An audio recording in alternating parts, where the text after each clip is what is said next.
Hey there. Well, I'm going to try to continue John 4 here, but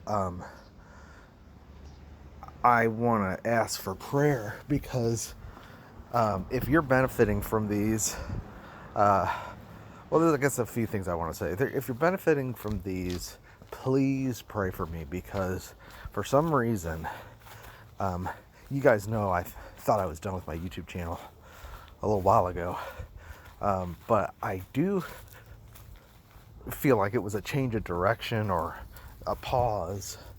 And, we're all kind of like stumbling in the dark trying to figure out why we're still here or what's going on, with this COVID thing and all that. And it's definitely changed the pace of our life. And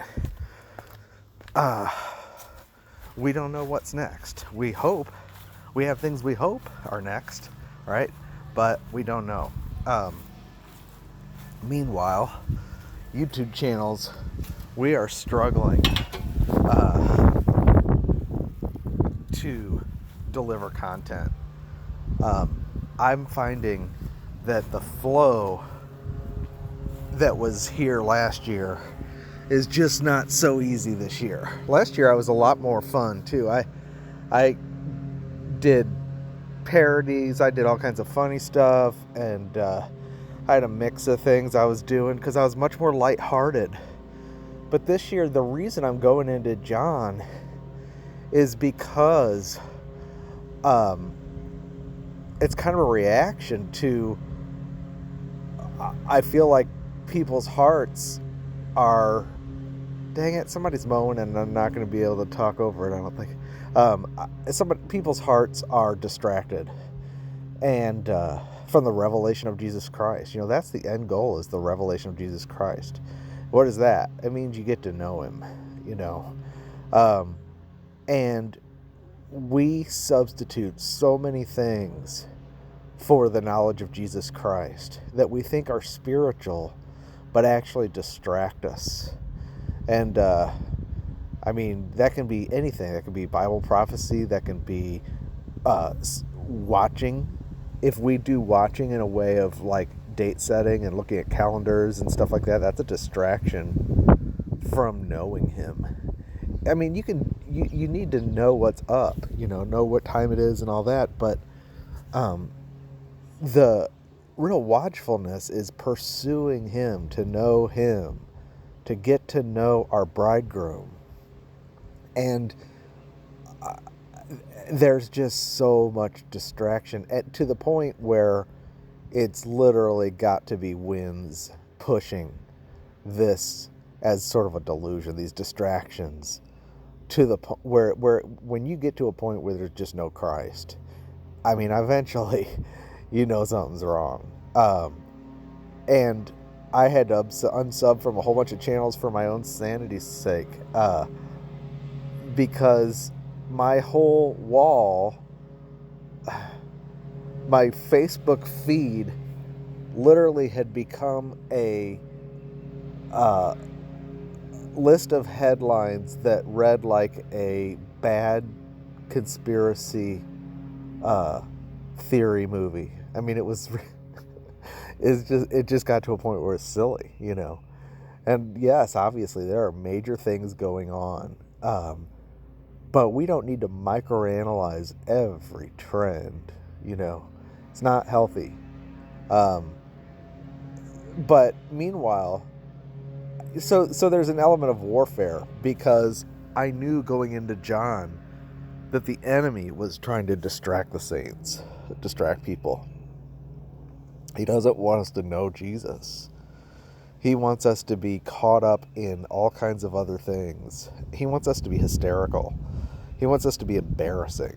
He wants us to be fearful. He wants us to be gullible, all those things, chasing after this and that. And when you're like that, your heart can never be settled.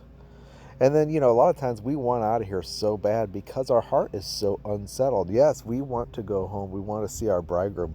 But how much, for example, do you think about getting out of here versus actually seeing the bridegroom and being with the saints? But a lot of us just think, man, my situation is just, get me out of here. I don't like it. That's not the same thing as pressing forward to the revelation of Jesus Christ. And I'm not judging anything. This world is really bad, but I'm not sure that every aspiration we have is necessarily from our spirit.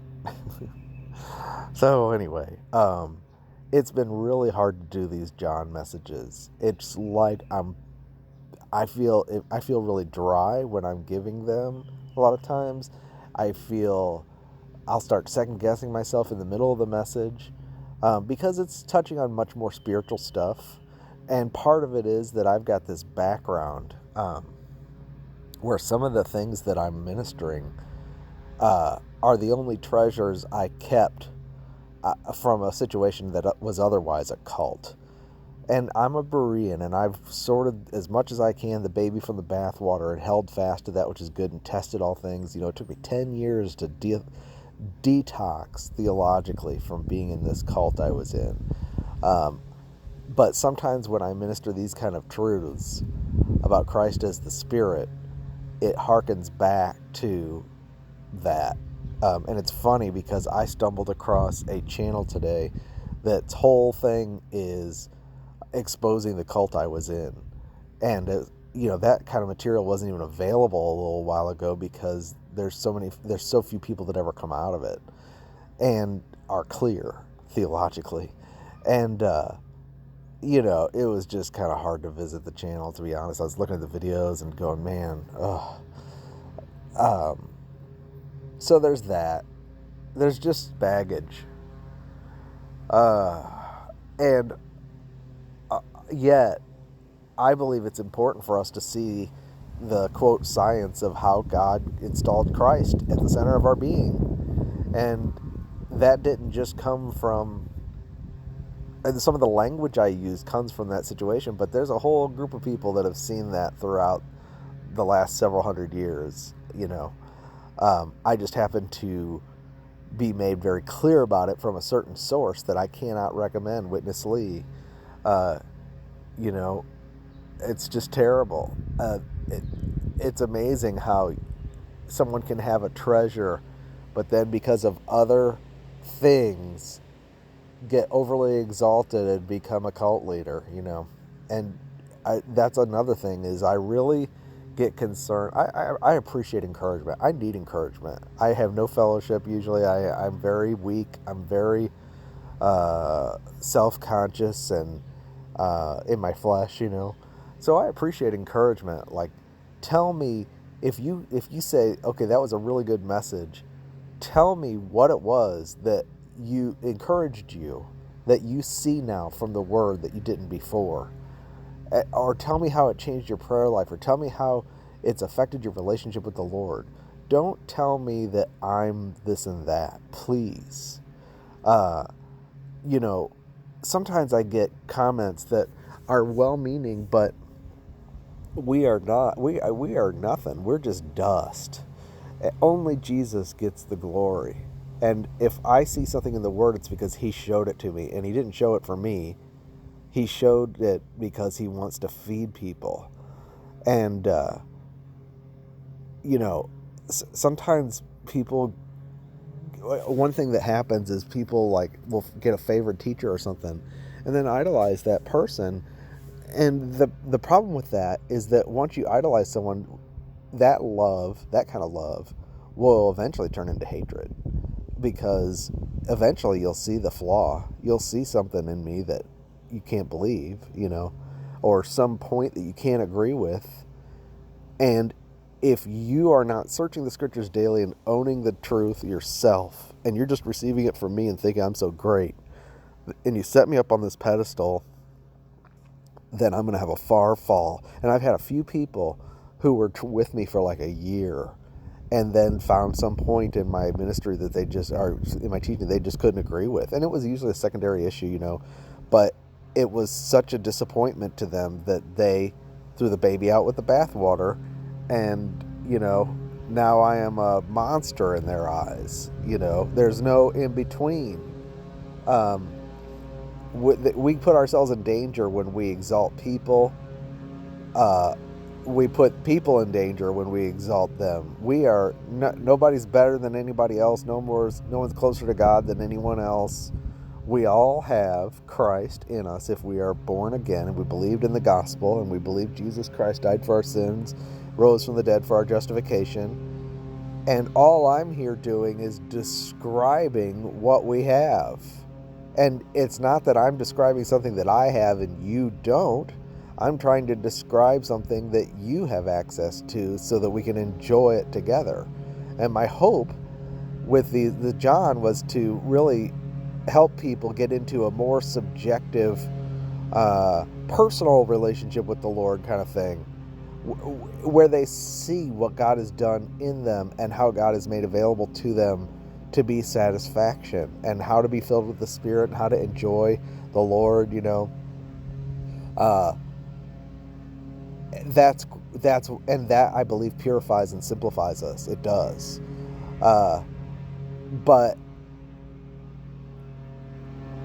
it doesn't, while being more simple and pure does have a spiritual benefit, it doesn't make us more spiritual than we were before. We're spiritual because we have a spirit and because Christ dwells in us. And then we're spiritual to the degree that we know what we have, So we shouldn't be ranking or measuring against each other or comparing ourselves with each other or anything like that. We should just seek to lay hold of Christ, He loves us and He's for each of us. And He expresses Himself in a diversity of ways, not just one way, And sometimes someone's language or someone's personality matches exactly what kind of person you are. And so you think, wow, that person is just, he's so, and that is dangerous. Don't go there. But I do, please, encourage to share what you're seeing in the Lord and in the Bible that's changing your view and helping you grow, because that helps people. That helps me too. Helps me know if I'm clear or not. Sometimes when I do a message and everybody just goes away going, wow, that was awesome, I think, well, maybe I didn't drive the point home because nobody responded in a way that lets me know that what I'm teaching is even clear. I don't care what you think about me. Well, I care, but the main thing is describe the food you're getting, please. We'll see if it's really food, We'll see if it holds up. So test all things, be a Berean, search the scriptures daily, see the things be so, receive the word, hold fast to that which is good, approve that which is excellent, but keep yourself in a position of freedom where you can let go of things if they are not good. And see, if you receive everything from me as if I'm Mr. Wonderful, that sets you up for deception. Don't do that. Test everything. Is what He's saying really? Do I see that in the Word too? And if not, why not? That's really important. And we're not going to get it all 100% correct because we see in part, we know in part. We are just children trying to describe this inheritance we've received to each other. And we use the word and we use the ministries that have helped us and we use the vocabulary that's been handed down to us. We none of us are originating anything. Everything we have is something we've received either directly from the Lord in His word or through one of His servants that, I've read a lot of different books. I can't take credit for knowing, I know Christ in a way that that came out of a vacuum or something like that. No, I've read a lot of things and the Lord has led me to a lot of things, and now He wants me to share what I have, just like He wants you to share what you have. And then we need to test all things and make sure that it really lines up with Scripture and the witness of the Spirit. I was going to do a message. I think this is the message. I'll talk to you later.